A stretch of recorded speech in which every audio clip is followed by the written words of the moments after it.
कंजूस धनवान धार्मिक पत्नी पर माता रानी की कृपा कैसे हुई। एक प्रेरणादायक कहानी। गांव में गजानन नाम का एक अत्यंत धनवान व्यक्ति रहता था। उसके पास धन दौलत, खेत खलियान, सोना चांदी सब कुछ था, लेकिन उनके स्वभाव में एक बड़ी कमी थी।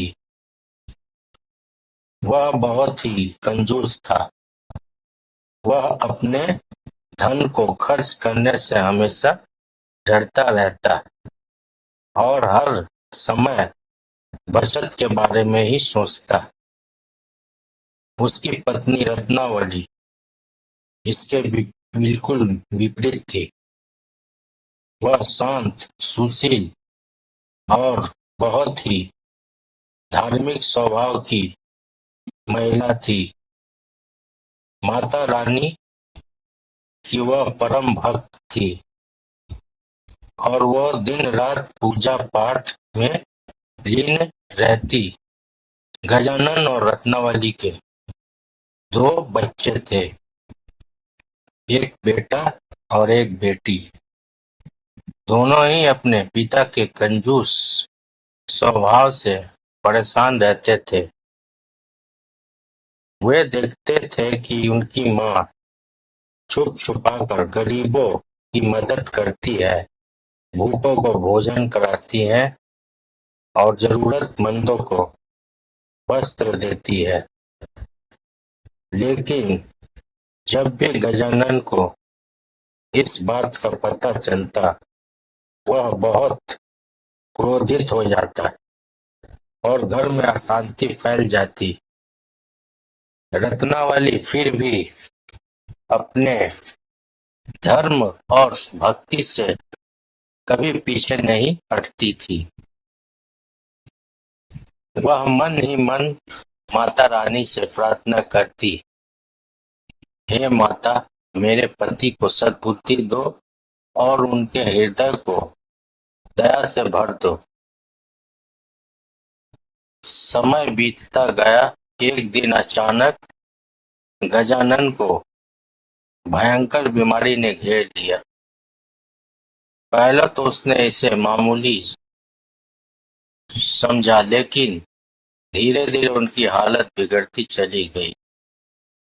बड़े बड़े वैद्य और हकीम बुलाए गए, लेकिन कोई भी उसकी बीमारी का सही इलाज नहीं कर पाया। धन पानी की तरह बहता गया, लेकिन स्वास्थ्य में कोई सुधार नहीं हुआ। अब गजानन बिस्तर से उठ भी नहीं पाता था। उसका शरीर कमजोर हो गया था। और चेहरा पीला पड़ चुका था। वह अंदर ही अंदर घबराने लगा। उसे पहली बार अपने धन की असली सच्चाई समझ आने लगी। इतना धन होने के बावजूद वह अपने प्राणों को नहीं बचा पा रहा था। रत्नावली अपने पति की इस हालत को देखकर बहुत दुखी थी, लेकिन उसने हिम्मत नहीं हारी। उसने पूरी श्रद्धा से माता रानी की पूजा शुरू कर दी।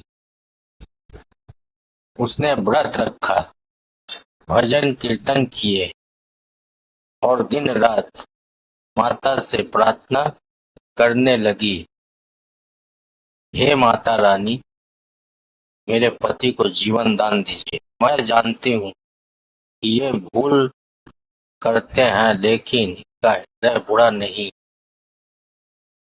इन्हें सही मार्ग दिखाइए। एक रात जब रत्नावली पूजा करते करते थक कर सो गई, तभी उसे स्वप्न में माता रानी के दर्शन हुए।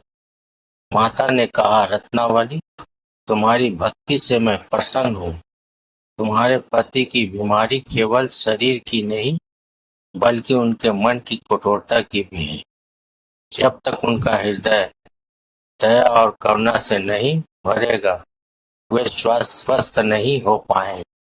तुम उन्हें समझाओ कि सच्चा धन दूसरों की मदद करने में है।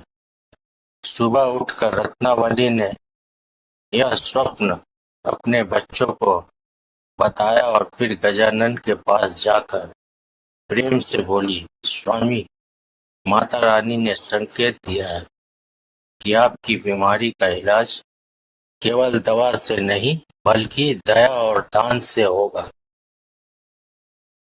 आप गरीबों की मदद अपने हाथों से करें, उनका आशीर्वाद लें, तभी आप ठीक हो पाएंगे। पहले तो गजानन ने इस बात को हल्के में लिया, लेकिन अपने हालत देखकर उसने सोचा, जब सब उपाय असफल हो गए हैं तो इसे भी आजमा कर देख लेता हूँ। उसने अपने बच्चों से कहा कि गांव के गरीबों को बुलाया जाए। धीरे धीरे उसने अपने धन का उपयोग जरूरतमंदों की सहायता में करना शुरू किया। उसने भूखों को भोजन कराया, निर्धनों को वस्त्र दिए और बीमारों के इलाज का खर्च उठाया। जैसे जैसे वह दूसरों की मदद करता गया, उसके मन में एक अजीब सी शांति आने लगी। उसका हृदय धीरे धीरे बदलने लगा। वह अब पहले जैसा कठोर नहीं रहा। कुछ ही दिनों में उसकी तबीयत में भी सुधार होने लगा।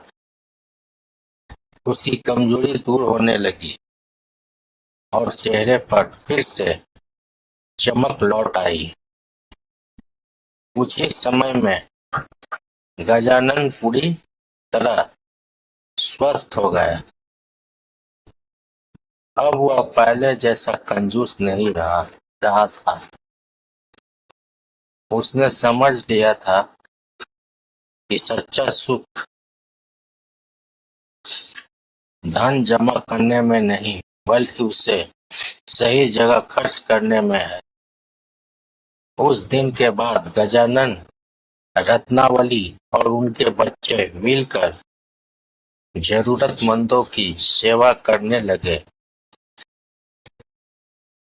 घर में अब शांति और खुशी का वातावरण था। रत्नावली ने माता रानी के चरणों में सिर झुकाकर धन्यवाद दिया। हे माता, आपने मेरे परिवार को सही मार्ग दिखाया।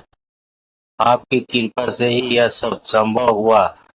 हम हुआ इस प्रकार माता रानी की कृपा से एक कंजूस व्यक्ति का हृदय बदल गया और उसका जीवन सुख, शांति और सेवा से भर गया। माता रानी की जय। जय माता दी। माता कामाख्या की जय। जगदम्बे माता की जय। जय माँ दुर्गा। जय माँ वैष्णो देवी। जय माँ तारा।